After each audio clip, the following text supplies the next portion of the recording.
Este episódio é baseado no caderno de estudos elaborado pelo professor Dr. Marcelo Lessa, idealizador e mentor do projeto ENAC Turbo. Hoje vamos focar no caderno 38, Direito de Família, parte 4, abordando o tema central da união estável. E bom, para quem nos ouve agora, eu quero propor um exercício rápido de imaginação. Pensa na construção de uma casa. Ah, adoro essas analogias. Vamos lá. Pois é.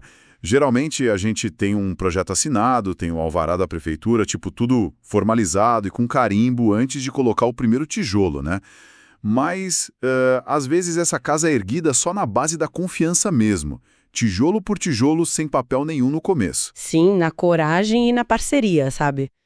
E o direito de família lida exatamente com essa construção fática no dia a dia. Exato. E a nossa missão nessa imersão de hoje é desvendar a engenharia jurídica da união estável. Tipo, entender não só a teoria chata, mas como a jurisprudência recente e aquelas regras bem rígidas dos cartórios funcionam na prática. Com certeza. Porque o objetivo aqui é blindar quem está se preparando para provas de alto nível contra as clássicas pegadinhas da FGV. E, olha, tem muita pegadinha nesse assunto. Nem me fala. É um campo minado. Totalmente. Sabe, muita gente acha que o direito se resume a papel e assinatura. Mas no direito de família brasileiro, a base de tudo é o fato. É o suor, o tempo, a intenção de compartilhar uma vida juntos. É a vida real acontecendo, né? Isso. Só que o perigo e o que o material do professor Lessa mapeia com tanta precisão para essas provas de excelência é que confiar só nesses fatos, sem entender a regulação do Estado, bom, isso pode virar uma armadilha jurídica gigantesca. Uma dor de cabeça daquelas. Cão do cartório, que as bancas examinadoras encontram espaço para confundir o candidato. Então vamos estabelecer o alicerce dessa discussão. Para entender os conflitos que chegam nos tribunais, a gente precisa primeiro definir o que de fato cria esse vínculo aos olhos da lei, sabe? A base de tudo. A base legal primária está lá na Constituição Federal, no artigo 226, parágrafo 3º, e depois isso foi materializado no artigo 1723 do Código Civil. A lei exige uma convivência pública, contínua e duradoura. Com aquele objetivo claro, né, o famoso intuito familiae. A intenção de constituir família. Isso, o tal do intuito família é. Só que os contornos dessa definição mudaram muito ao longo do tempo. Hoje em dia, prazos mínimos de convivência, tipo aqueles antigos 5 anos, que o pessoal sempre fala, ou a exigência de ter filhos em comum, bom, isso foi completamente banido do ordenamento jurídico. Ainda bem, né? A jurisprudência evoluiu para focar na essência da relação, e não numas formalidades arbitrárias, mas Sabe qual é a verdadeira pegadinha de prova aqui? Qual? Aquela que derruba muita gente. Aquela mesma. É a questão da moradia.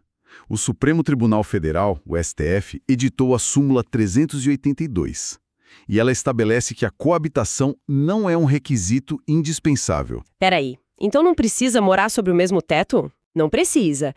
É perfeitamente possível configurar uma união estável válida com os parceiros morando em casas separadas ou até tipo em cidades diferentes por causa de trabalho, desde que aquela convivência pública, a continuidade e principalmente a intenção de formar família estejam ali comprovadas. Nossa, isso confunde a cabeça de qualquer um numa prova. Mas sabe, para diferenciar a união estável do que os tribunais chamam de namoro qualificado, eu gosto de usar uma analogia do mundo corporativo. Ah, conta aí. Essa do namoro qualificado é outra que dá muito problema. Pois é. Imagina uma startup. O namoro qualificado é tipo aquela startup na fase de apresentação, no pitch. Os parceiros têm um plano maravilhoso para o futuro, querem dominar o mercado, até abrir uma conta conjunta para poupar um dinheiro. Mas é tudo uma promessa, né? Um projeto para amanhã. Exato. Por enquanto, é só projeção. Já a união estável é uma empresa de portas abertas. Ela já opera, já atende cliente, já fatura. A família já existe de fato no presente. Não é um plano para o futuro. Excelente analogia. Fica muito claro. Mas aí isso nos leva a um cenário bem mais complexo. E se um dos sócios dessa empresa, que já está operando a todo vapor, ainda estiver preso num contrato antigo e formal com uma terceira pessoa? E aí a coisa complica. Tipo, como a lei lida com alguém que tem uma união estável na prática, mas ainda é legalmente casado no papel com outra pessoa? Olha, essa é a zona de maior colisão nas provas da FGV. A regra primária de impedimentos do Código Civil diz que as mesmas proibições que impedem o casamento também se aplicam à união estável formal. Ou seja, quem não pode casar, não pode ter união estável formal. Exatamente. Pessoas casadas, irmãos, parentes em linha reta, eles não podem formar uma união estável legalmente reconhecida. Se desrespeita a isso, a relação perde o status de família e passa a ser classificada como concubinato, regido lá pelo artigo 1727 do Código Civil. E o concubinato é bem diferente, né? Muito diferente, ele gera só efeitos obrigacionais. Funciona tipo uma sociedade de fato, só para evitar enriquecimento ilícito. Não dá aqueles direitos familiares essenciais, como herança ou ameação automática de bens. Entendi. Mas não tem um dispositivo no próprio Código Civil que funciona meio que como uma válvula de escape para quem ainda tem o papel do casamento antigo ativo? Sim, tem a exceção da separação de fato. Isso.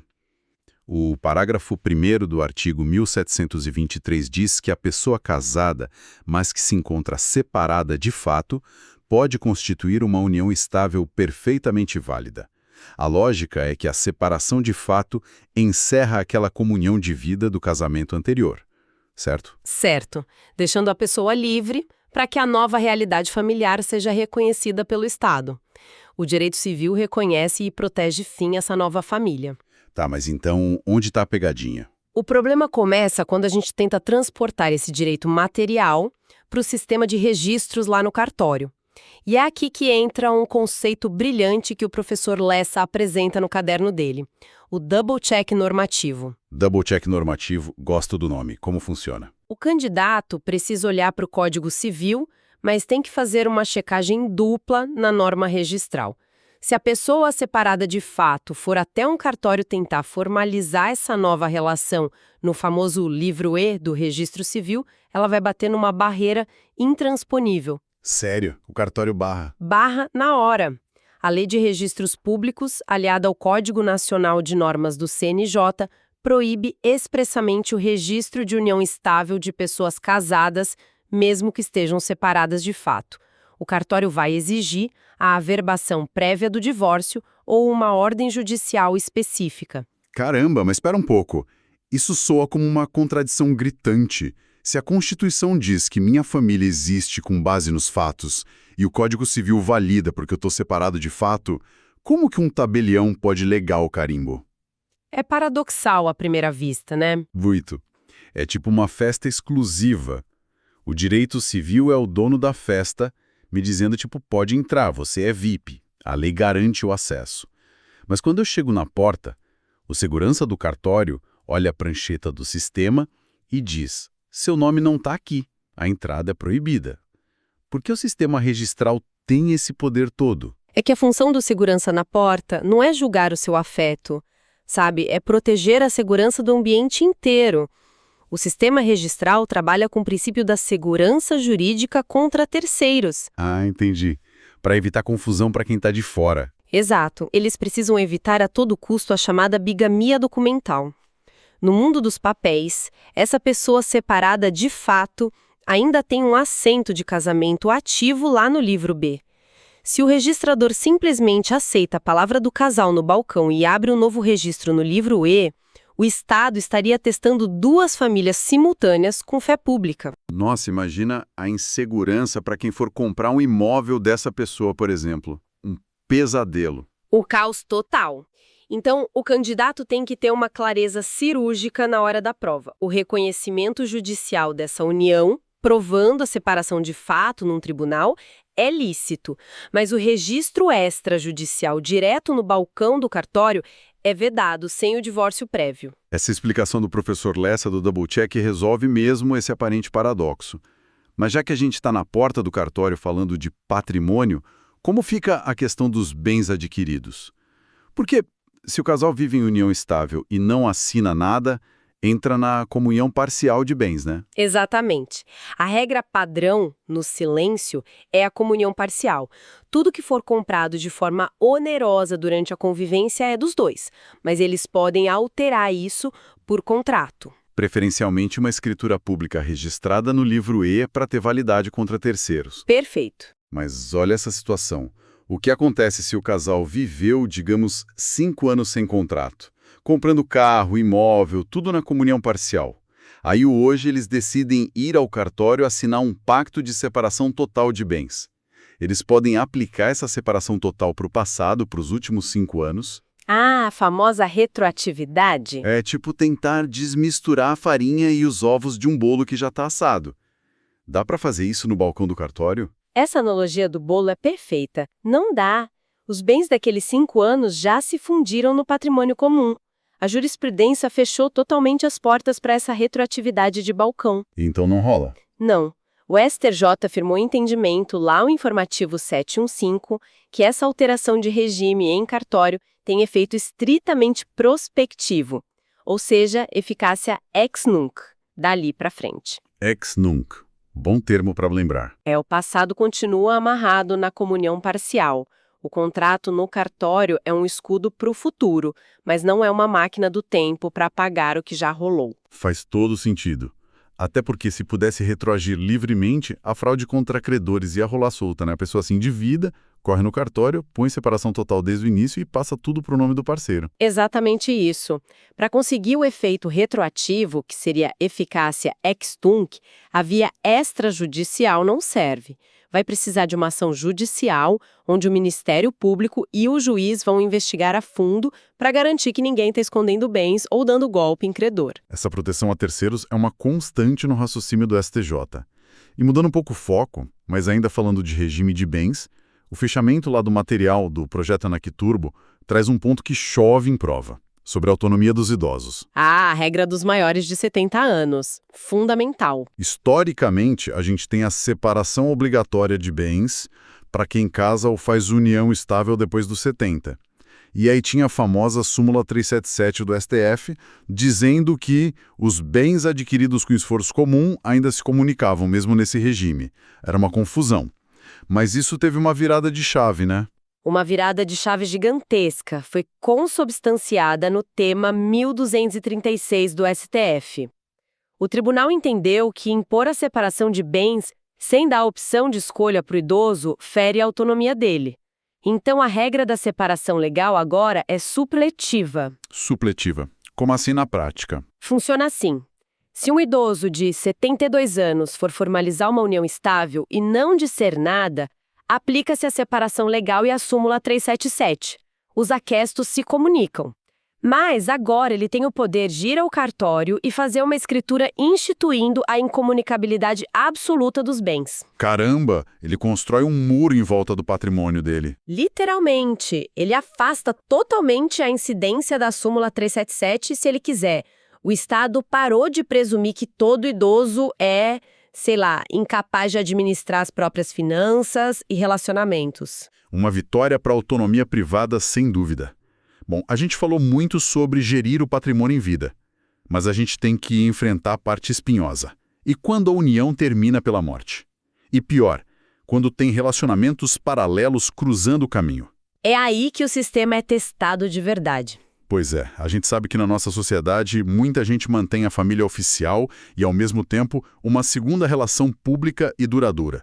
O que acontece com a herança e as pensões nesse caso? O STF precisou ser muito firme para evitar um caos sucessório previdenciário, e eles consolidaram isso no tema 529. A regra é clara. O Brasil consagra o princípio da monogamia como eixo estruturante. O Estado simplesmente não reconhece uniões estáveis simultâneas. Nada de poliamor estatal, então. Zero. O debate sociológico sobre trisais ou relações pluralistas é real. Mas para a prova da FGV e para o direito civil, o sistema recusa dividir a proteção do Estado entre múltiplos núcleos familiares. Então, num caso objetivo, se a pessoa tem um casamento, não está separada de fato e forma uma segunda família, essa segunda relação é aquele concubinato impuro que você citou, certo? Certo. E se essa pessoa morre, o parceiro dessa segunda relação paralela fica totalmente desamparado? Tipo, sem pensão previdenciária, sem herança, mesmo que a relação tenha durado 20 anos e ele estivesse de total boa-fé? Afirmativo. Totalmente desamparado. O STF pacificou que não existe rateio de pensão por morte entre cônjuge e companheiro no caso de uniões simultâneas. A exclusividade do primeiro vínculo é blindada de forma absoluta. É uma regra dura, mas traz muita segurança jurídica. Agora, saindo das relações paralelas e olhando para as uniões estáveis exclusivas e legítimas, o material do professor Lessa também dá muito destaque para o tema 498 do STF na parte do fichamento sucessório. O tema 498 é um divisor de águas. Porque antigamente o artigo 1790 do Código Civil colocava o companheiro de união estável numa baita desvantagem em relação a quem era casado no papel, né? E esse artigo foi extirpado por ser inconstitucional. Exatamente. A decisão garantiu isonomia total. Hoje, no plano patrimonial sucessório, casamento e união estável são idênticos. O companheiro sobrevivente entra na sucessão pelas regras do artigo 1829 do Código Civil. Ele concorre à herança em total igualdade. E ainda tem aquela garantia importante, o direito real de habitação, né? Isso. O companheiro tem o direito de continuar morando no imóvel da família, sem ter que pagar aluguel para os outros herdeiros, desde que seja o único imóvel residencial a inventariar. E detalhe, isso independe do regime de bens. Excelente, mas a gente precisa aprofundar um detalhe aqui que é veneno puro nas provas da FGV. Entendemos a igualdade, mas como fica a matemática da herança no caso de uma filiação híbrida? Essa é para quem quer gabaritar. Manda seu cenário. Vamos lá. Imagina que o João morre e deixa 120 mil reais. Todo esse dinheiro é de bens particulares, que ele já tinha antes da relação. Ele deixa a atual companheira, a Maria, 2 filhos de um casamento anterior dele e mais um filho que ele teve com a Maria. Temos filiação híbrida. Como distribuir esses 120 mil? É o cenário clássico. Pela regra geral do Código Civil, se a Maria concorresse só com os filhos comuns que ela teve com o João, ela teria uma cota mínima garantida de 25% da herança, a reserva de 1/4. Entendi. Mas como tem os enteados dela na jogada? Aí o STJ decidiu que aplicar essa reserva de 25% para Maria geraria uma injustiça absurda contra os filhos exclusivos do João, porque o peso da proteção dela ia reduzir a fatia da herança dos filhos que não têm vínculo com ela. Faz sentido. Então, como fica a matemática final? O STJ simplesmente afasta a reserva de 1/4 na filiação híbrida. A divisão passa a ser em partes absolutamente iguais por cabeça. Nos seus 120 mil reais, a gente divide por 4 a Maria e os 3 filhos. Cada um leva exatos 30 mil reais. Uau! Sem cota mínima, divisão estrita igual. Exato. Garante o equilíbrio entre a companheira e os filhos de diferentes origens. Uma baita dica para não errar a conta na prova. Mas mudando do pós-morte para dissolução em vida, se o casal decide terminar, a tendência hoje é fugir de fórum, né? Ninguém quer ficar anos num tribunal. E tem aquela novidade de 2024.